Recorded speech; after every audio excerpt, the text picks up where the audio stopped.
Building എന്ന് പറയുന്നത് ഒരു ഓപ്പർച്യൂണിറ്റി ആണ്. ഇതിൽ നമുക്ക് ലഭിക്കുന്ന സ്റ്റൈഫൻഡിൽ നിന്ന് ഒരുപാട് ഏൺ ചെയ്യാനൊന്നും സാധിക്കത്തില്ല. അതുപോലെ ഓസ് ബിൽഡിംഗ് തേർഡ് ഇയർ നഴ്സിംഗിന് ലഭിക്കുന്ന സ്റ്റൈഫൻഡ് എന്ന് പറയുന്നത് 1500 യൂറോ ആണ്. ഇതിൽ നമുക്ക് വരുന്ന ചെലവുകൾ എന്തൊക്കെയെന്നാൽ ആദ്യം തന്നെ അപ്പാർട്ട്മെന്റിന്റെ റെന്റിനായിട്ട് ഒരു 300 തൊട്ട് 500 യൂറോ വരെ ചെലവാകും. പിന്നെ വരുന്നതാണ് നമ്മളുടെ ഹെൽത്ത് ഇൻഷുറൻസ്. ഇത് ഇമ്പോർട്ടൻ്റ് ആയിട്ട് നമുക്ക് എടുക്കേണ്ട ഒരു സാധനമാണ്. ഇതിന് നമുക്ക് ഒരു 120 തൊട്ട് 125 യൂറോ വരെ ചെലവാകും. പിന്നെ നമ്മുടെ ഗ്രോസറിയും മറ്റ് സാധനങ്ങൾക്കൊക്കെ ആയിട്ട് 200 യൂറോ വരെ ചെലവാകാം.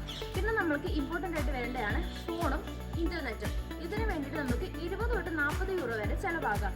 പിന്നെ ഉള്ളതാണ് ട്രാൻസ്പോർട്ടേഷൻ. ഇതിന് വേണ്ടിയിട്ട് 58 യൂറോ ആണ് വേണ്ടത്. പിന്നെ നമുക്ക് വേണ്ടതാണ് TV, റേഡിയോ. ഇത് നമ്മൾ ഉപയോഗിച്ചാലും ഉപയോഗിച്ചില്ലെങ്കിലും 18 യൂറോ ആണ് പെർ പേഴ്സൺ വരുന്നത്. ഇത് നമ്മൾ അപ്പാർട്ട്മെന്റ് ബേസ് ചെയ്തിട്ടായിരിക്കും.